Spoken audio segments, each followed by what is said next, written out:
ഇത്രയധികം മാങ്ങയുള്ള ഈ മാങ്ങാക്കാലത്ത് നമ്മൾ ഇതുപോലെ ഒരു മാമ്പഴ പുളിശ്ശേരി ഉണ്ടാക്കിയിട്ടില്ലേ പിന്നെ എന്താ അല്ലേ.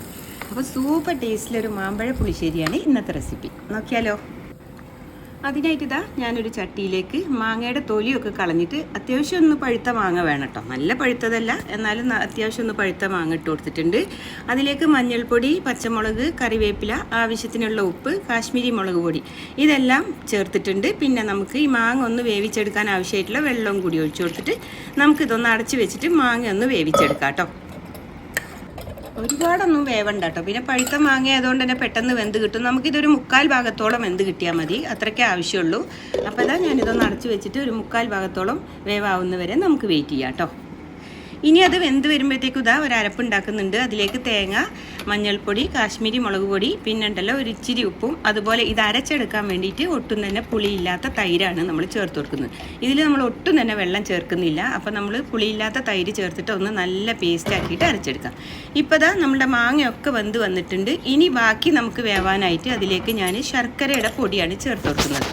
ഇനി ശർക്കരയുടെ പൊടി ഇല്ലാന്നുണ്ടെങ്കിൽ നമ്മുടെ കട്ട ശർക്കര ഒരു 1.5 പീസോളം ഒന്ന് മെൽറ്റ് ചെയ്തിട്ട് അരിച്ചൊഴിച്ചു കൊടുക്കുക കേട്ടോ.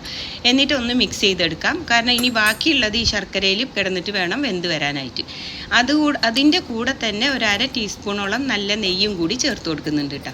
ഇനി നമുക്ക് ഇതെല്ലാം കൂടി ഒന്ന് മിക്സ് ചെയ്തെടുത്തതിൻ്റെ ശേഷം നമുക്ക് ബാക്കി മാങ്ങ ഇതിൽ കിടന്ന് വേവുന്ന വിധത്തിൽ വേണം വേവിച്ചെടുക്കാനായിട്ട്. അപ്പോഴത്തേക്കും നമ്മുടെ തേങ്ങ നല്ല മഷിയായിട്ട് അരച്ചെടുത്തിട്ടുണ്ട് കണ്ടോ. ഇപ്പം നമ്മളുടെ ഈ ഒരു മാങ്ങ അത്യാവശ്യം നന്നായിട്ട് ഇതിൽ വെന്ത് വന്നിട്ടുണ്ട്. നല്ലൊരു സ്മെല്ലുണ്ട് ശർക്കരയുടെ, നെയ്യിൻ്റെ ഒക്കെ.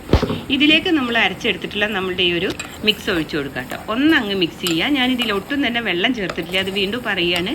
എന്നിട്ട് മിക്സ് ചെയ്തെടുത്തതിന് ശേഷം നമുക്കിതിനെ ഒന്നങ്ങ് തിളപ്പിച്ചെടുക്കാം കേട്ടോ.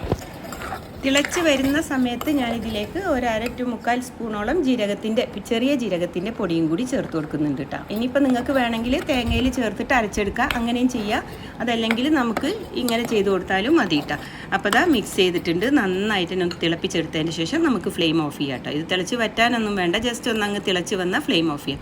ഇനി നമുക്കിതൊന്ന് താളിച്ചെടുക്കാം. നല്ല വെളിച്ചെണ്ണ ഒഴിച്ചു കൊടുത്ത് അതിലേക്ക് കടുകും ഉലുവയും വറ്റൽമുളകും അതുപോലെ തന്നെ കറിവേപ്പിലയും കൂടി ചേർത്ത് താളിച്ച് ഇതിലേക്കൊന്ന് അങ്ങ് ഒഴിച്ചു കൊടുക്കാം.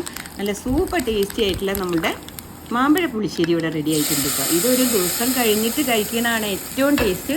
അപ്പോൾ എന്തായാലും എല്ലാവരും ട്രൈ ചെയ്ത് നോക്കുക. പിന്നെ ഉണ്ടല്ലോ, ഇഷ്ടമായിട്ടുണ്ടെങ്കിൽ ലൈക്ക് ചെയ്യാനും നിങ്ങളുടെ അഭിപ്രായങ്ങൾ അറിയിക്കാനും അതുപോലെ ചാനലൊന്ന് സപ്പോർട്ട് ചെയ്യാനും മറന്നു പോകരുത്. പുതിയ വീഡിയോയുമായി കാണാം. Take care. Thank you for watching.